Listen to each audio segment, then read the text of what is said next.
pessoal, bom dia, boa tarde ou boa noite, dependendo da hora que vocês estão assistindo.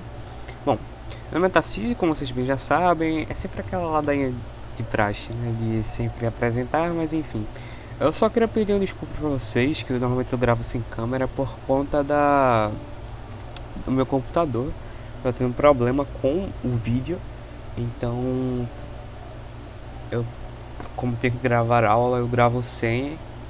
Mas enfim, acho que vocês já sabem bem como o meu rosto é. Então tá tudo certo. E a aula de hoje é gerador receptor capacitor, desculpem. É um assunto que não é ok na realidade, não é um assunto muito difícil, mas também não é um assunto que é corriqueiro pro Enem. Tem que dar, porque futuramente vocês vão utilizar dele, né? Mas não é um assunto que é tão importante para vocês. Tão importante assim. Eu normalmente falo isso nas aulas, eu comento sobre não ser tão importante, mas é de extrema importância que você estudem. Mas não é tão importante em relação a questões de Enem sobre. Tanto que eu só coloquei uma questão que foi 2016, foi PPE. Mas por que eu estou dando esse assunto? Porque você precisa saber o que é um capacitor, o que é um gerador e o que é um receptor. E vocês vão ver isso durante o resto do módulo de eletrodinâmica. Que é importante que vocês saibam isso. Mas enfim, vamos começar a aula, né? Porque, bom, é um assunto que demanda não certo tempo. Acho que a aula que eu farei hoje vai ser até rápida.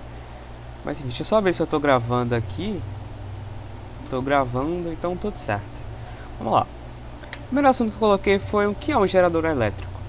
O gerador elétrico, para quem não sabe, os geradores elétricos, por isso que são, eles são dispositivos responsáveis por transformar energia, seja ela qual for, sem ser elétrica, em energia elétrica. Como assim?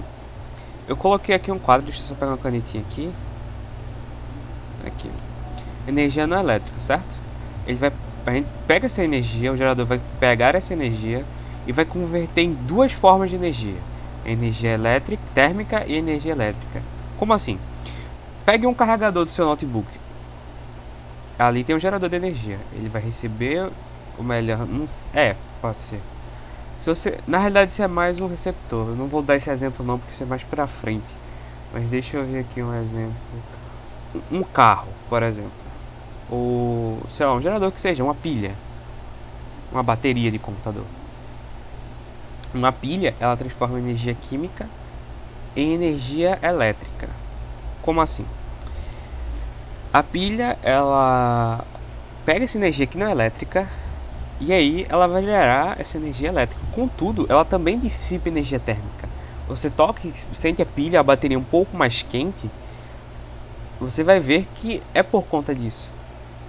É muito porque é um gerador, a pilha é um gerador e ela converte energia térmica, energia química em elétrica e também dissipa energia térmica. Eu me enrolei pra falar, normalmente eu me enrolo muito, eu tô tentando aprender a ensinar, então eu sei que faz um tempo, já deveria ter me acostumado, mas eu sempre me enrolo. Mas recapitulando, olha, eles vão pegar essa energia aqui, não elétrica, sei lá, energia mecânica, por exemplo. O cara tá andando de bicicleta e, sei lá, um dínamo, por exemplo. Ele pega essa energia que você está convertendo e aí ele vai gerar energia elétrica. Contudo, ele perde alguma coisa. Eu vou explicar mais pra frente o que. O rendimento dele não é 100%, ou seja, com esse rendimento, que qual a energia que não é válida, né? Que energia elétrica que a gente quer. Então essa energia é desperdiçada, ela é dissipada, transformando-se em energia térmica. Então é esse conceito. O gerador, ele sempre vai pegar energia elétrica, não elétrica, desculpa, energia mecânica, energia química, seja o que for, e vai transformar a energia elétrica e dissipar também energia térmica. Anotem isso que é importante. Isso é a função de um gerador. Aqui eu coloquei um gerador elétrico, como vocês vão ver nas questões. Normalmente tem um resistor, né? Porque sempre tem que ter um resistor. Caso não tenha esse resistor, ele vai virar um curto-circuito, mas eu vou explicar isso nesse tópico, mas não agora. Vamos com calma primeiro. Vamos ver primeiro o que é um gerador, certo? O gerador ideal é aquele em que a força eletromotriz, que é isso aqui, que a força que faz com que ele converta energia, ela seja igual ao DDP. Lembram da aula anterior que eu dei? Que pra gente descobrir o que é DDP, a gente tem que saber que é resistência e a corrente? Como assim? DDP é a voltagem, por exemplo. É a voltagem da... Poxa, esqueci o nome. É a voltagem do circuito. O circuito ele tem uma voltagem, tanto que a gente usa o voltímetro, né, para medir essa voltagem. É por lá. É o U, né, que é o DDP, a diferença de potencial. E pode ser tanto U quanto V, não importa. E num gerador ideal, eles vão ser a mesma coisa, certo? Contudo, não é assim que se vê na prática, porque temos gerador real, em que o gerador real a gente vê que tem a resistência e a corrente. Porque no gerador, o que seria o ideal no gerador? O gerador ele seria só gerar energia elétrica, só gerar a DDP. Ele converter energia e converter aquilo em DDP. Então seria U igual a E. Porém, a gente sabe que no circuito a energia gerada ela é dissipada não, perdoe-me. A energia do gerador real, no gerador de fato, como a gente tem, ele vai ser o DDP igual a resistência vezes a corrente que passa por ele, porque tem uma resistência ali. Então por isso que vai ser o DDP é igual a força eletromotriz menos a resistência vezes a corrente, certo? Até aí tudo bem, assim que funciona. Por que é um... Então lembre-se, quando eu cair na questão que é gerador ideal, coloquem o igual a E, certo? Então, se fosse um gerador ideal, se lá na questão, para calcular a resistência de um gerador ideal, qual seria a resistência do gerador ideal? Seria E é igual a R vezes I, certo? Mas não é isso que nós temos. Isso depende muito da questão, então tem que lembrar sempre disso. Gerador ideal e do gerador real. E o que significa curto-circuito? Tem um izinho ali, CC. O que é a corrente em curto-circuito? Bom, vocês viram que eu expliquei no gerador ideal, certo? Para o gerador ser ideal, ele não tem que ter resistência e a corrente ela deve ser nula, certo? Ok. Então a corrente tem que ser nula. Mas não é o que vemos aqui. Para ter o curto-circuito, a gente tem que liberar toda a energia, ou seja, ela tem que vir antes da resistência, passar direto. Então ela vai passar por aqui, ó, entre curto-circuito. E vocês têm sempre lembrar que o gerador ele passa do polo negativo para o positivo. Lembre-se sempre disso. Vai ser desse menorzinho aqui para o maior, tá? Só para lembrar. Isso é a coisa mais importante do gerador. Lembre-se disso. O gerador elétrico vai passar do menor, do polo negativo, para o polo positivo. E aí tem o I em curto-circuito, que é corrente em curto-circuito. Então como que a gente vê a corrente quando que está nesse momento? É quando... Vocês lembram que eu falei de gerador ideal? Pronto, vai falar isso. Porque não tem, sei lá, quando eles dizem que não tem a corrente nula, ou melhor, que o gerador é ideal, e a gente sabe que não tem corrente, então não faz sentido. Então vai passar a corrente toda, não vai ter resistência. Então vai ser a força eletromotriz sobre a resistência, ou seja, quando vem anterior, ou seja, vai antes da energia, ou seja, a energia passa direto, sem uma resistência, nada do tipo. É como se você colocasse um carregador e o carregador não convertesse energia. É como se o carregador deixasse a energia correr livremente, entende? Aí entraria em curto-circuito. Circuito. Ok. Enfim, espero ter entendido. Eu me enrolei agora, perdão. Mas é isso, é bem tranquilo.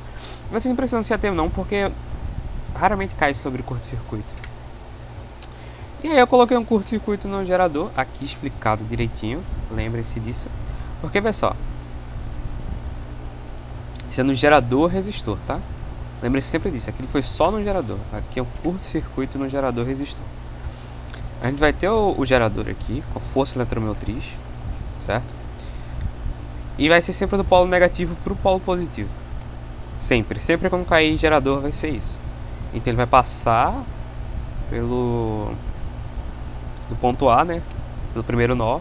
Vai seguir o rumo, o caminho até a resistência do circuito elétrico. Pronto. Aqui ele já perde energia. Ou seja, a gente vai pegar aqui a fórmula completa, certo? E a gente sabe que U, que é o DDP, ele é o produto entre a resistência interna, a resistência do circuito gerador e da corrente.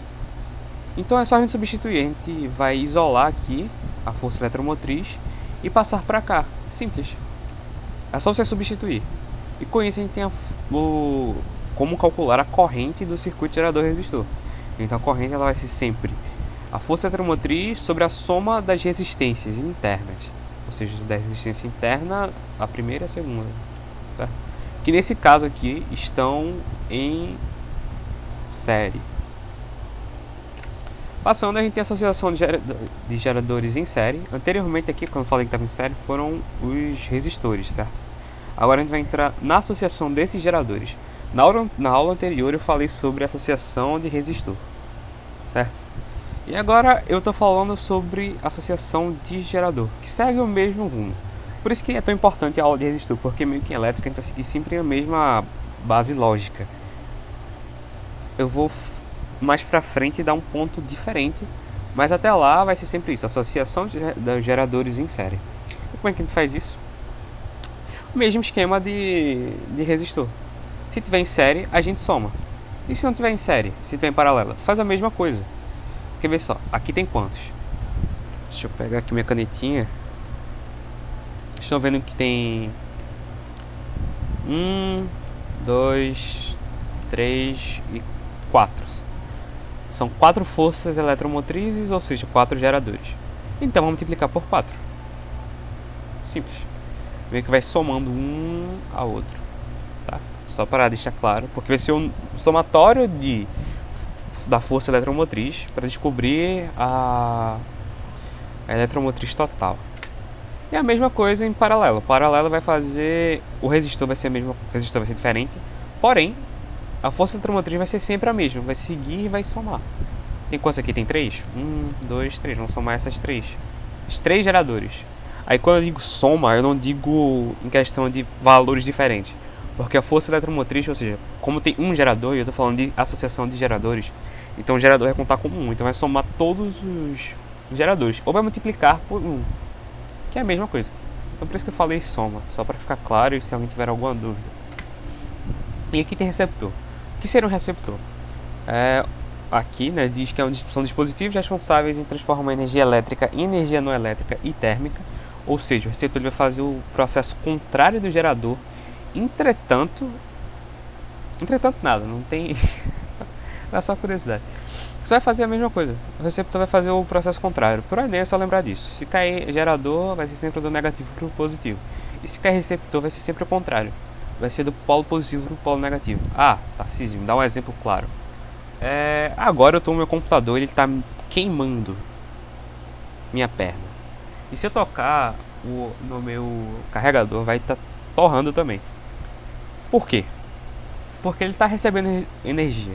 O receptor é literalmente quem recebe energia.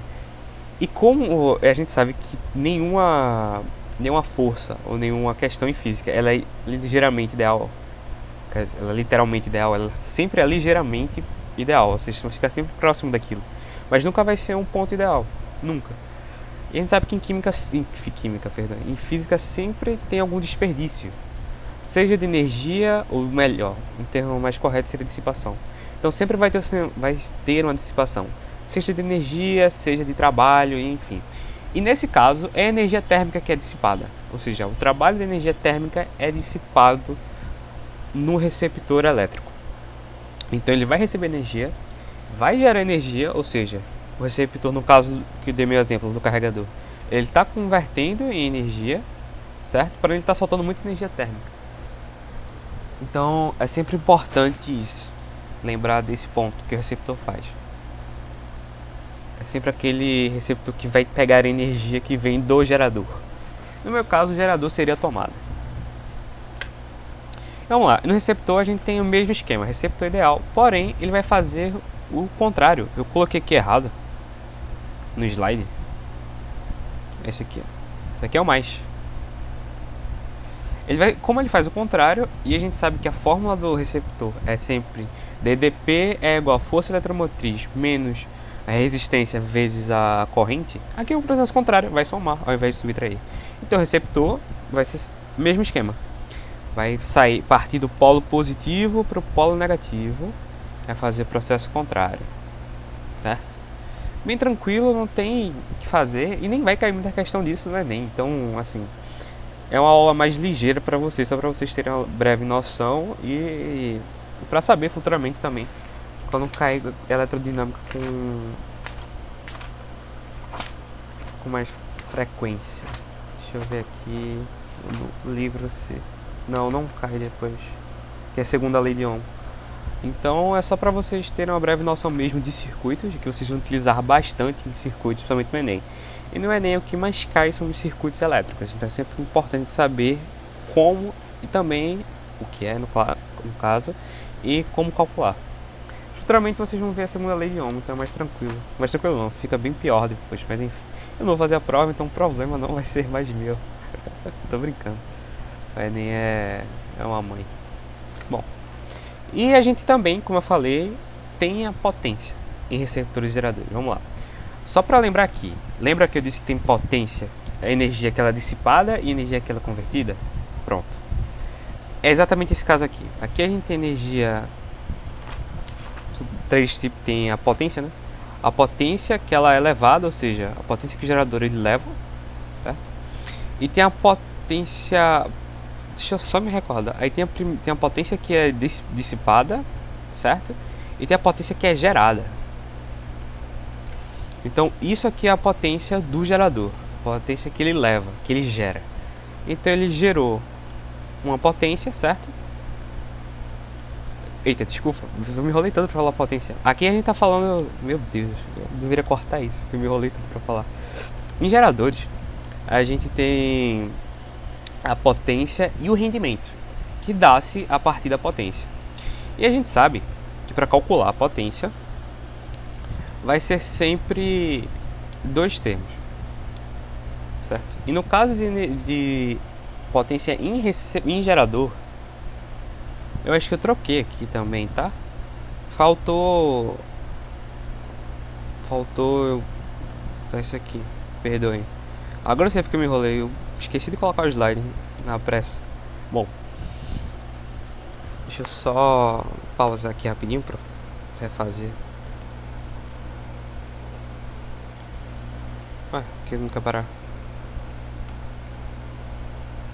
É, não quis pausar. Aqui. Bom, onde foi que eu deixei a nota?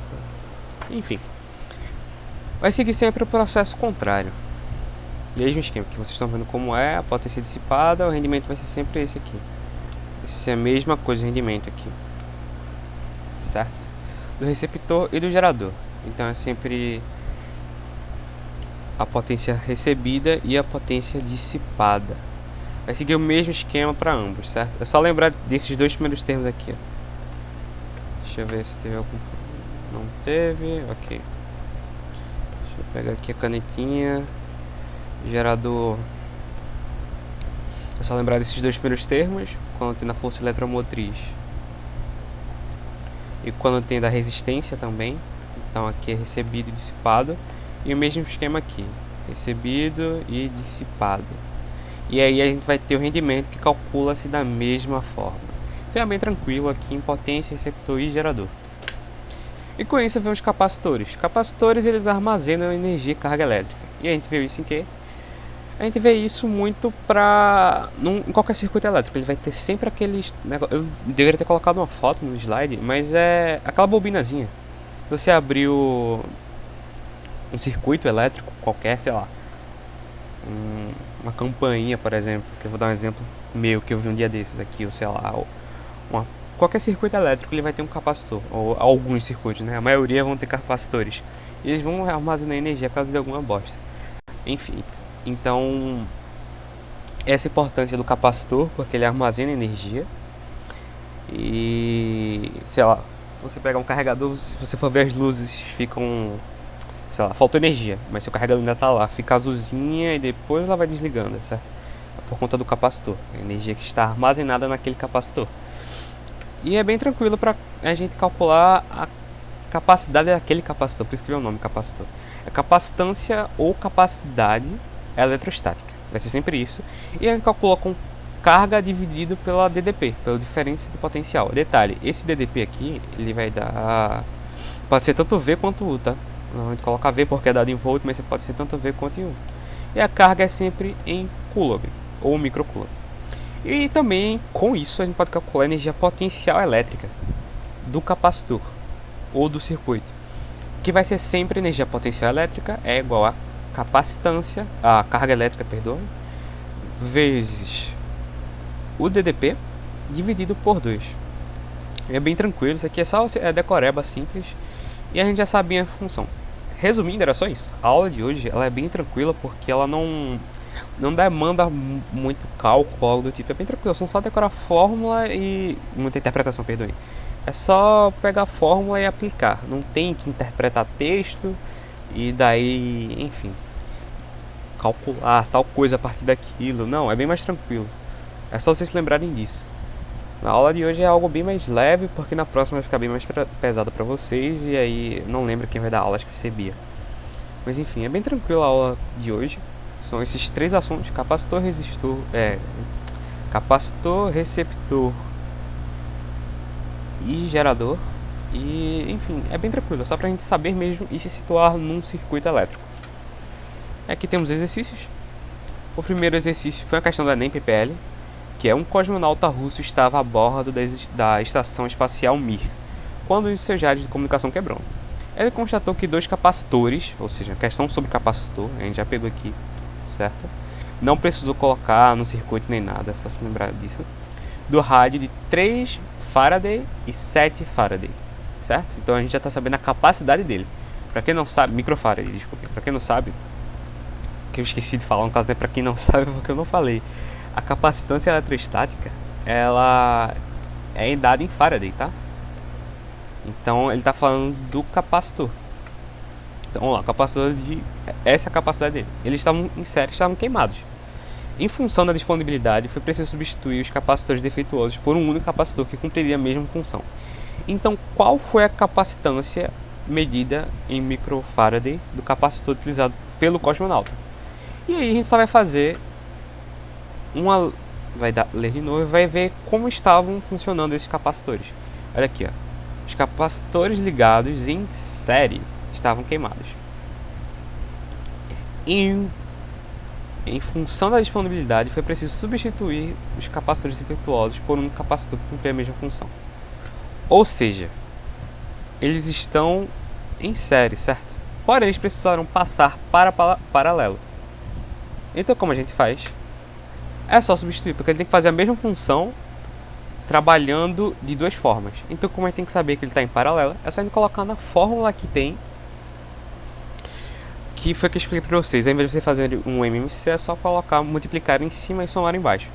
E aí a gente descobre que é a letra C, 2,1. Ah, mas por que ele estava ligado em série? Eu tenho que mudar. Não entendi isso. Porque ele foi ligado em série, ele precisa de só um capacitor para resolver. Ele precisa de um que cumpra a mesma função. Ele não pode colocar um capacitor da mesma potência, entende? Da mesma capacidade, desculpem, capacidade eletrostática. Não podem colocar a mesma capacidade eletrostática. Então, por isso que a gente tem que fazer em paralelo. É bem tranquilo essa questão. Vocês puderam ver